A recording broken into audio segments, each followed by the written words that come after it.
ಒಂದೇ ಊರಿನಲ್ಲಿ ಎರಡು ಮನೆಗಳು. ಅವನ ಮನೆ ಮೇಲ್ಭಾಗದಲ್ಲಿ, ಅವಳ ಮನೆ ಕೆಳಭಾಗದಲ್ಲಿ. ಅವನು ಪ್ರತಿದಿನ ಬೆಳಗ್ಗೆ 4 ಗಂಟೆಗೆ ಎದ್ದು ಓದಲು ಕುಳಿತುಕೊಳ್ಳುತ್ತಿದ್ದ. ಅವಳು 5 ಗಂಟೆಗೆ ಎದ್ದು ಮನೆಯ ಮುಂದಿನ ಅಂಗಳದಲ್ಲಿ ರಂಗೋಲಿ ಹಾಕುತ್ತಿದ್ದಳು. ಅವನ ಕಿಟಕಿಯಿಂದ ಅವಳ ಅಂಗಳ ಸ್ಪಷ್ಟವಾಗಿ ಕಾಣುತ್ತಿತ್ತು. ಆದರೆ ಅವಳಿಗೆ ಗೊತ್ತಿರಲಿಲ್ಲ, ಅವನು ಪ್ರತಿದಿನ ಓದುವುದನ್ನು 2 ನಿಮಿಷ ನಿಲ್ಲಿಸಿ ಅವಳು ರಂಗೋಲಿ ಹಾಕುವುದನ್ನೇ ನೋಡುತ್ತಿದ್ದನೆಂದು. ಒಂದು ರಾತ್ರಿ ಅವನ ಅಜ್ಜಿಗೆ ತೀವ್ರ ಅನಾರೋಗ್ಯ ಉಂಟಾಯಿತು. ಮನೆಯವರು ಎಲ್ಲರೂ ದೂರದ ಊರಿಗೆ ಹೋಗಿದ್ದರು. ಸಮಯ ರಾತ್ರಿ 12 ಗಂಟೆ. ಸುತ್ತಮುತ್ತಲಿನ ಎಲ್ಲ ಮೆಡಿಕಲ್ ಅಂಗಡಿಗಳು ಮುಚ್ಚಿದವು. ಗಾಬರಿಯಾದ. ಅವನು ಬಾಲ್ಕನಿಗೆ ಬಂದು ನಿಂತ. ಆಗ ಅವಳ ಕೊಠಡಿಯಲ್ಲಿ ಇನ್ನೂ ಲೈಟ್ ಉರಿಯುತ್ತಿತ್ತು. ಧೈರ್ಯ ಮಾಡಿ ಅವನು ಅಲೋ ಎಂದು ಕೂಗಿದ. ಅವಳು ಕಿಟಕಿ ತೆರೆದು ಏನಾಯ್ತು ಎಂದು ಕೇಳಿದಳು. ವಿಷಯ ತಿಳಿದ ತಕ್ಷಣ 5 ನಿಮಿಷಗಳಲ್ಲಿ ಒಂದು ಬ್ಯಾಗ್ ಹಿಡಿದು ಅವನ ಮನೆಗೆ ಬಂದಳು. ನಮ್ಮಪ್ಪ ಮೆಡಿಕಲ್ ಅಂಗಡಿಯಲ್ಲಿ ಕೆಲಸ ಮಾಡ್ತಾರೆ, ಕೆಲವು ಅಗತ್ಯ ಔಷಧಿಗಳು ಮನೆಯಲ್ಲೇ ಇರುತ್ತವೆ ಎಂದು ಹೇಳಿದಳು. ಆ ರಾತ್ರಿ ಅವಳು ಅಜ್ಜಿಗೆ ಮಾತ್ರೆ ಕೊಟ್ಟು ನೆತ್ತಿ ಸವರಿ ಆರೈಕೆ ಮಾಡಿದಳು.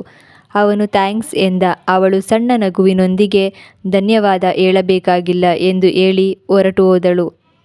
ಕಾಲ ಕಳೆಯಿತು. ಅವನು ಪರೀಕ್ಷೆಯಲ್ಲಿ ಉತ್ತೀರ್ಣನಾಗಿ ಕೆಲಸಕ್ಕಾಗಿ ದೂರದ ಊರಿಗೆ ಹೋಗುವ ದಿನ ಬಂತು. ಎಲ್ಲ ಸಾಮಾನುಗಳನ್ನು ಸಿದ್ಧಪಡಿಸಿಕೊಂಡು ಬಸ್ ನಿಲ್ದಾಣಕ್ಕೆ ಹೊರಡಲು ಮನೆಯ ಮುಂದೆ ನಿಂತಿದ್ದ. ಅವಳು ಎಂದಿನಂತೆ ಅಂಗಳದಲ್ಲಿ ರಂಗೋಲಿ ಹಾಕುತ್ತಿದ್ದಳು. ಆದರೆ ಅವನ ಕಡೆ ಒಮ್ಮೆ ಕೂಡ ನೋಡಲಿಲ್ಲ. ಬಸ್ ಹಾರನ್ ಕೇಳಿಸಿತು. ಅವನು ಒಂದು ಹೆಜ್ಜೆ ಮುಂದೆ ಇಟ್ಟ. ಆದರೆ ಮನಸ್ಸು ಮುಂದೆ ಹೋಗಲು ಒಪ್ಪಲಿಲ್ಲ. ಜೋರಾಗಿ ಕೂಗಿದನು, ರಂಗೋಲಿ ತುಂಬ ಚೆನ್ನಾಗಿದೆ. ಅವಳು ಮೊದಲ ಬಾರಿಗೆ ಕೈಯಲ್ಲಿದ್ದ ಕೆಲಸ ನಿಲ್ಲಿಸಿ ಅವನ ಕಡೆ ತಿರುಗಿ ನೋಡಿದಳು. ಅವಳ ಮುಖದಲ್ಲಿ ನಾಚಿಕೆಯ ನಗು ಮೂಡಿತು. ನಿಧಾನವಾಗಿ ತಲೆ ತಗ್ಗಿಸಿದಳು. ಬಸ್ ಹೊರಡಲು ಸಿದ್ಧವಾಗಿತ್ತು. ಆದರೆ ಅವನು ಬಸ್ ಏರಲಿಲ್ಲ. ನೇರವಾಗಿ ಅವಳ ಹತ್ತಿರ ಬಂದು ನಿಂತ.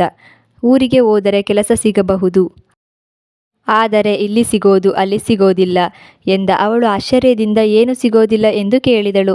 ಅವನು ಸುತ್ತಲೂ ನೋಡಿದ. ಬೆಳಗಿನ ಸೂರ್ಯನ ಕಿರಣಗಳು, ಅವಳು ಬಿಡಿಸಿದ ಸುಂದರ ರಂಗೋಲಿ, ಕೈಯಲ್ಲಿದ್ದ ಕೆಲಸದ ಆದೇಶ ಪತ್ರ ಎಲ್ಲವೂ ಇದ್ದವು. ಆದರೂ ಏನೋ ಒಂದು ಖಾಲಿತನ ಅವನನ್ನು ಕಾಡುತ್ತಿತ್ತು.